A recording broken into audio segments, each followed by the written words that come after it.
দৈনিক ৩-৪টি করে গাড়ি পোল্ট্রি খাচ্ছে আর ধুলার কবে বাড়িতে আমরা ভাত খেতে পারতেছি। যেখানে খোয়া দেওয়ার কথা ছিল সেখানে দিছে বালু মাটি।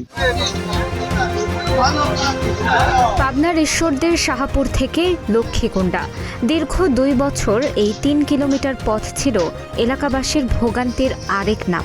বালুবাহী ড্রাম ট্রাকের চাপে পিষ্ট হয়ে কঙ্কালসার হয়ে পড়া সড়কটি অবশেষে আলোর মুখ দেখতে শুরু করেছিল। গত ৩ ফেব্রুয়ারি প্রায় ২,৬৪,০০,০০০ টাকা ব্যয়ে সড়কটি পাকাকরণের কাজ শুরু করে এলজিইডি। পাবনার ওহি কনস্ট্রাকশন নামের একটি প্রতিষ্ঠান ৩ মাসের মধ্যে কাজ শেষ করার কার্যাদেশ পায়, কিন্তু শুরুর আনন্দ এখন এলাকাবাসীর কাছে বিষাদে পরিণত হয়েছে। সরেজমিনে দেখা যায় নিয়ম অনুযায়ী নতুন সামগ্রী ব্যবহারের কথা থাকলেও সড়কে আগের কার্পেটিং তুলে আবার বিছিয়ে দেওয়া হচ্ছে, তার উপর দেওয়া হচ্ছে মাটি মেশানো বালু আর নিম্নমানের খোয়া। তদারকি কর্মকর্তার অনুপস্থিতিতেই তড়িঘড়ি করে চালানো হচ্ছে রোলার। স্থানীয় বাসিন্দা সজীব বলেন, আমরা চাই রাস্তাটা টেকসই হোক, কিন্তু যে মাল দিচ্ছে তা দিয়ে ৩ মাসও রাস্তা টিকবে না। যদি ভালো মাল দিয়ে কাজ না করে তবে আমরা এই কাজ বন্ধ রাখবো। এভাবে জনগণের টাকা লুটপাট করতে দিব না।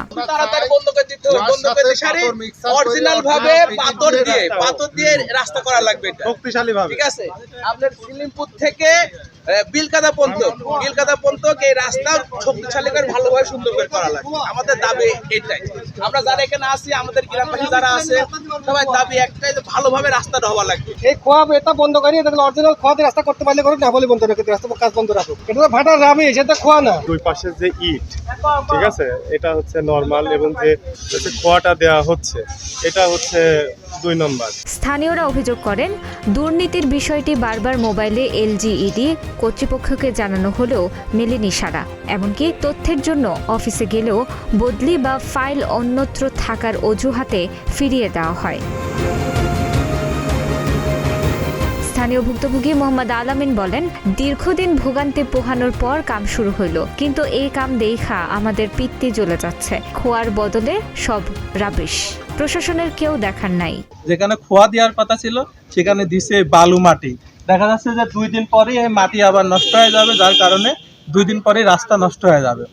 আমরা এলাকাবাসী হিসেবে আমাদের সম্মানিত ইউনো মহোদয় স্যারের কাছে বলতে চাই, স্যার অবশ্যই এই বিষয়টা দেখবেন, যাতে আমরা এই রাস্তাটা যাতে সঠিকভাবে বা ভালো মানের খোয়া দিয়ে যাতে ব্যবহার করা হয়। রাস্তার লেগে নতুন আমরা খুব কষ্ট করতেছি।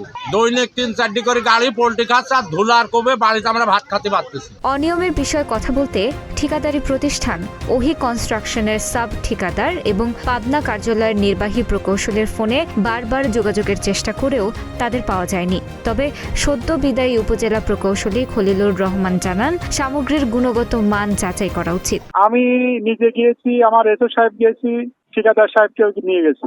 যদিও ঠিকাদার আমাদের সাথে যায়নি, ওটা পাবনা ছিল, পরে আছে।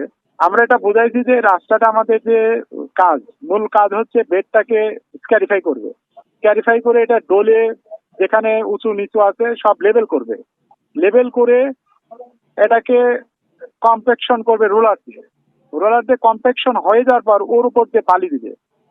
এই বালিটা দেওয়া হবে যে নতুন যে 3 ইঞ্চি সাপ্লাই মালটা দেওয়া হচ্ছে এটাকে আইডেন্টিফিকেশন করার জন্য। এই মালটা 3 ইঞ্চি দেওয়ার পরে এটা কম্প্যাকশন হবে, রোলার দিয়ে ডলবে, হলে তখন আমাদের এই মূলত আমাদের যে 3 ইঞ্চি সাপ্লাই এই কাজটা সমাপ্ত হবে। এই হচ্ছে কাজ। সরকারি অর্থ যখন গুটি কয়েক মানুষের পকেটে যায়, তখন উন্নয়নের সুফল থেকে বঞ্চিত হয় সাধারণ মানুষ। ঈশ্বরদের এই সড়কে যেন সঠিক মান রক্ষা করা হয়, এটাই এখন দাবি ভুক্তভোগীদের।